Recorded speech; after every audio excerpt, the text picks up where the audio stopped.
নমস্কার দর্শক। প্রধানমন্ত্রী নরেন্দ্র মোদী নয়াদিল্লি এবং মস্কোর মধ্যে দ্বিপাক্ষিক সম্পর্ক নিয়ে আলোচনা করতে 8ই জুলাই রাশিয়া সফর করবেন। এই সফরে প্রতিরক্ষা, তেল, গ্যাস এবং অন্যান্য ভারতীয় কৌশলগত বিষয় নিয়ে আলোচনা হওয়ার সম্ভাবনা রয়েছে। ইতালিতে G7 শীর্ষ সম্মেলনে প্রধানমন্ত্রী মোদীর সাম্প্রতিক সফরের পরে এই সফরটি গুরুত্বপূর্ণ, কারণ বিশ্বের বেশিরভাগ নেতৃত্ব পরিবর্তনের মধ্যে দিয়ে যাচ্ছে এবং এমনকি মার্কিন প্রেসিডেন্ট নির্বাচন মাত্র কয়েক মাস বাকি।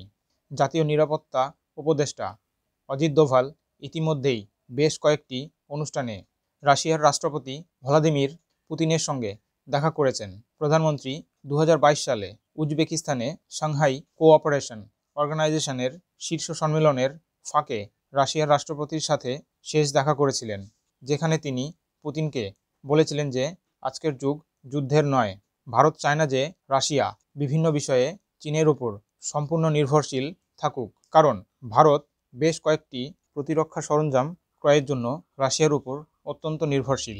এই সফর পশ্চিমাদের জন্যও উপযোগী হতে পারে, কারণ রাশিয়া ইউক্রেন দ্বন্দ্বের মধ্যে বর্তমান পরিস্থিতিতে শুধুমাত্র ভারতকেই শক্তিশালী মধ্যস্থতাকারী হিসাবে দেখা হচ্ছে।